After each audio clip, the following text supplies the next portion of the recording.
y'all? With 2XKO's official release coming up soon, I wanted to reflect and talk about why 2XKO matters not only for Riot Games, but the FGC as a whole. Now, the game is by no means perfect, but it represents a pretty substantial paradigm shift for the genre and should result in a net positive for the community. For those unaware, 2XKO is a 2v2 tag fighting game that takes place in the League of Legends universe. The main thing that sets 2XKO apart is its emphasis on team play, and the fact that a team of 2 characters can consist of 2 human players. Mechanically, the game shares a lot of similarities with the original Marvel vs. Capcom, Marvel vs. Capcom Infinite, and BlazBlue Cross Tag Battle, all of which feature 2v2 fighting action. 2XKO is Riot's first foray into the fighting game space, and has shown promise so far. In my opinion, regardless of how the FGC ends up feeling about the game many years from now, there are 5 major reasons why 2XKO matters to the FGC and will change things for the better. But before we get into it, if you've been enjoying my videos so far, go ahead and leave a like, subscribe if you want to see more, and leave a comment if you have thoughts about this topic, because I'd love to hear what you think. Now, to start off, it's important to highlight the fact that Riot Games is the team behind this game. Since developing League of Legends, Riot has gone on to release games like Legends of Runeterra, Teamfight Tactics, and Valorant. Throughout the lives of these games, Riot has shown a commitment to the free-to-play model and the live service models, and truth be told, they were really one of the first major developers to nail each one.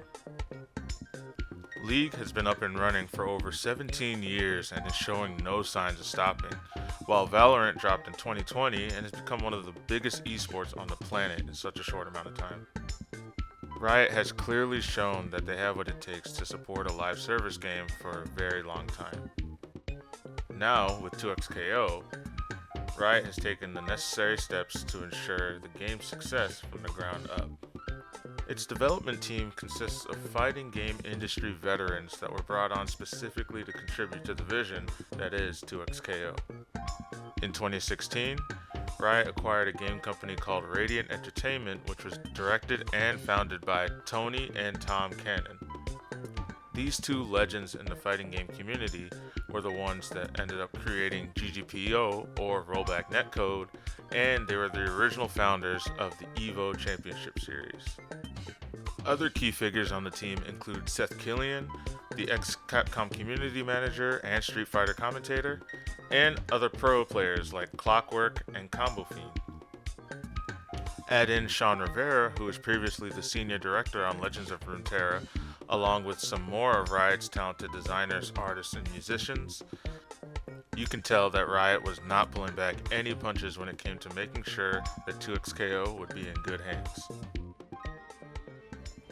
The next topic to discuss is the unprecedented level of transparency and the commitment to long-term support that Riot has already been clear about, especially so early in the game.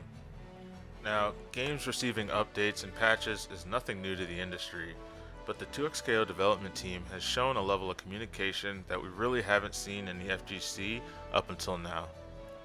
Through blog posts, regular update videos, and even short-form social media, the 2XKO team has always focused on being loud and clear about their content pipeline and design methodology, and this is all well before the game's official launch.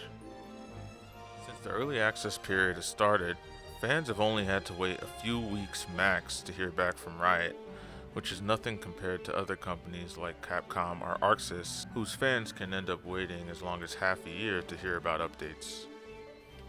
Alright, so now we can finally start discussing the in-game content a bit.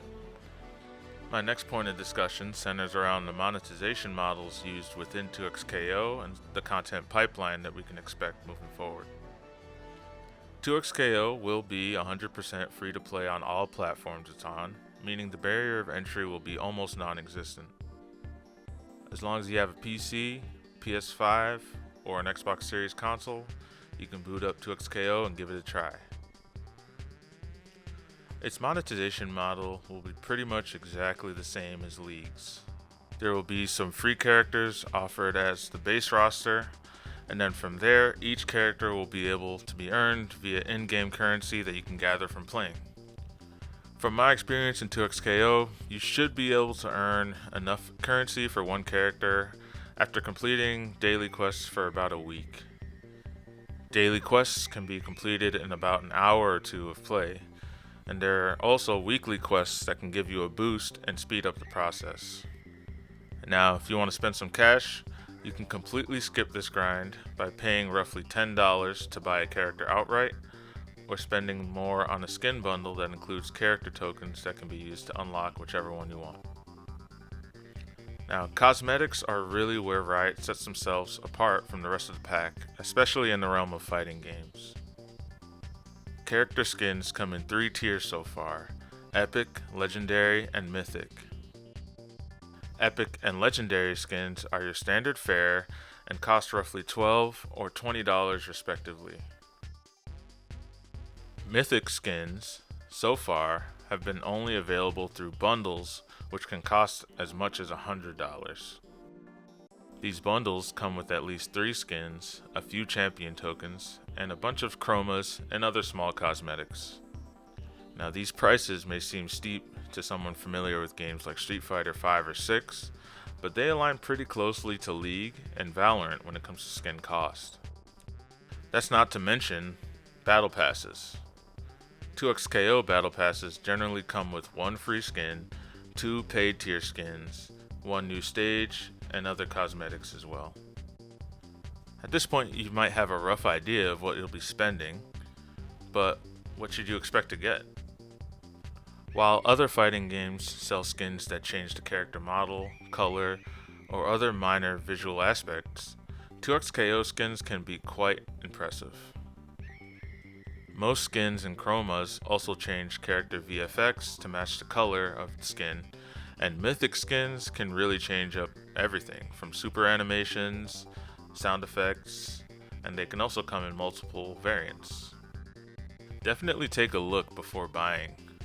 They're surprisingly not just model swaps. Riot really brought over what they learned from Valorant and League and set a whole new standard when it comes to cosmetics in fighting games. And the best part about it all, since it's free to play, you can completely ignore all of these monetization models if you like. Just don't get tilted if you die to a custom death screen. Those things, man, those are funny.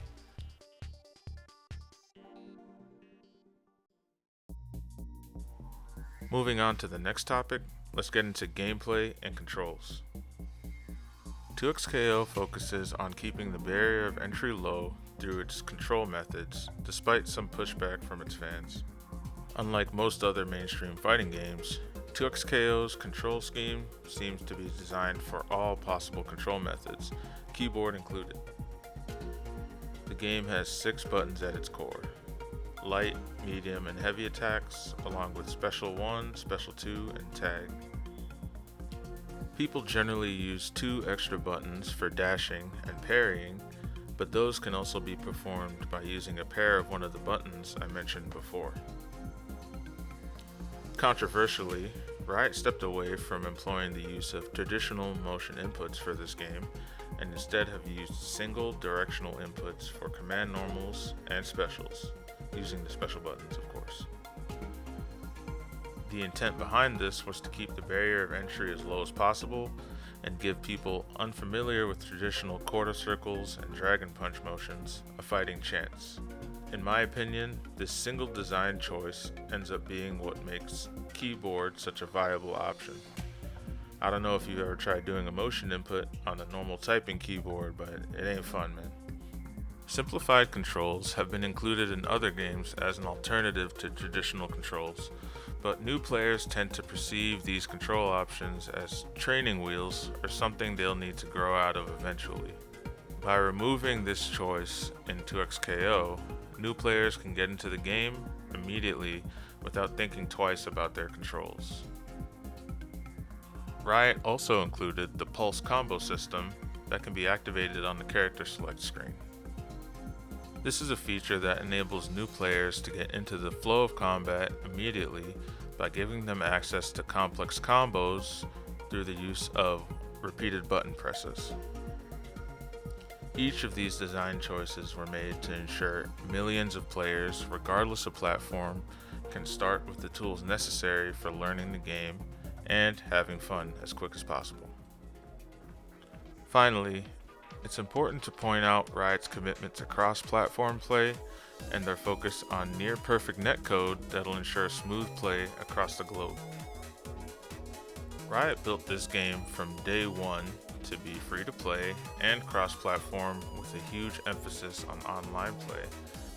This game was built from day one to include rollback netcode and dedicated servers for ensuring smooth gameplay no matter how far your connection needs to go.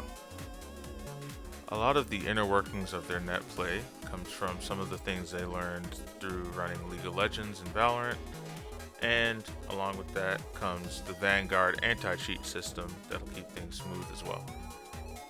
Riot has been communicative about the fact that this game is going to be supported for a long time, and that they directly want to support the community that made this game possible in the first place. Although we've had games like Brawlhalla, Multiverses, and Killer Instinct 2013 that were also free to play, 2XKO is the first free fighting game backed by a AAA studio on multiple platforms that has clearly been set up for success with no caveats.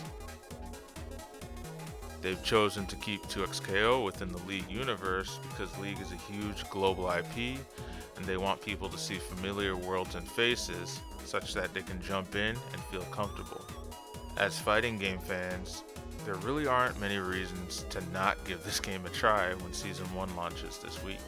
Since it has the potential to be the biggest launch of any traditional 2D fighter, it would actually be best for everyone to give it a try at launch. More players to fight against at launch will keep wait times down and skill levels evenly distributed, which is what you want in the beginning. To summarize, 2XKO is the culmination of a lot of market research and hard work on Riot's part. However, I need to make this point clear. I spent most of the video essentially convincing you to try out the game, but I want you to know that this game isn't perfect. There are some things that I don't really like about it, but it's a great first step, and I know that Riot's capable of turning some things around. Someday I'll make a video addressing some of those concerns and grievances, but for now, we'll leave it at that. Anyway, think you'll try out 2XKO when it launches in a few days? Again, leave a comment if you'd like to join the conversation. I'm really curious to hear how other people feel about this game. I, for one, am looking forward to playing 2XKO some more, and many other new fighting games that are dropping this year. But until then, thank you for watching. If you like this, leave a like. If you want to subscribe, go ahead and do that. And I'll see you all some other time. Peace.